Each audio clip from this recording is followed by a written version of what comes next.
Check post 80 లక్షలు posting కోసం motor vehicle ఇన్స్పెక్టర్ల పోటీ 13 అంతర్రాష్ట్ర చెక్ పోస్టులకు పోలీస్ స్టాప్. తెలంగాణలోని 13 అంతర్రాష్ట్ర పోస్టులకు చెక్ పోస్ట్ పెట్టారట. ఒక్కో చోట ప్రతిరోజు లక్షల్లో కనెక్షన్. అక్కడ నిధులు నిర్వహించేందుకు ఎంబీఏల ఆసక్తి.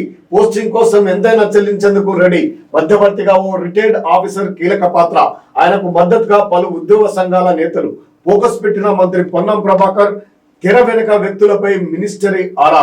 అంతర్రాష్ట్ర సరిహద్దులోని రవాణా చెక్ పోస్టుల పోస్టింగ్ కోసం మోటార్ వెహికల్ ఇన్స్పెక్టర్ పోటీ పడుతున్నారు. పోస్టింగ్ ఇచ్చేందుకు మధ్యవర్తుల రంగంలోకి దిగి ఎంవీఐలతో డీల్ కుదుర్చుకున్నట్లు సమాచారం. కోరుకున్న చోట పోస్టింగ్ ఇప్పిస్తామని ఆశ చూపుతూ రేటును ఫిక్స్ చేసినట్లు టాక్.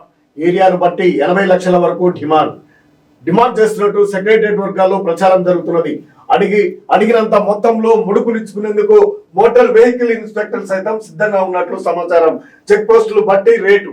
రాష్ట్రంలో 13 చోట్ల అంతర్రాష్ట్ర సరిహద్దులు రవాణా శాఖ చెక్ పోస్టులు ఉన్నాయి. లాంగ్ స్టాండింగ్ కారణంతో ఇక్కడ పనిచేస్తున్నటువంటి అధికారులను బదిలీ చేసి కొత్త వారిని నియమించేందుకు ప్రభుత్వం కసరత్తు చేస్తున్నది.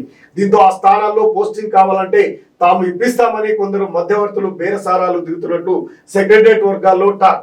ఒక్కో పోస్టుకు ఒక్కో రేటుకు ఫిక్స్ చేసి అడ్వాన్సులు సైతం తీసుకుంటున్నారనే సమాచారం.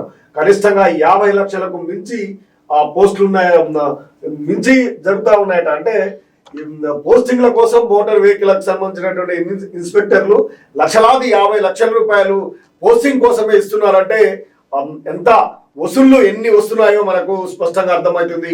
అంతర్రాష్ట్రీయ చెక్ పోస్టులకు సంబంధించినటువంటి దగ్గర చెక్ పోస్టులు తనిఖీలు నిర్వహిస్తున్నటువంటి అధికారులు చేతివాటము.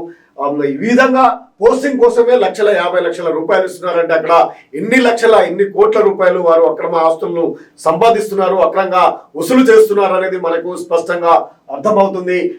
ఇటువంటి వాటిపై విజిలెన్స్ అధికారులు దృష్టి సారించి వారిపై చర్యలు తీసుకోవాల్సినటువంటి అవసరం అయితే స్పష్టంగా ఉంది.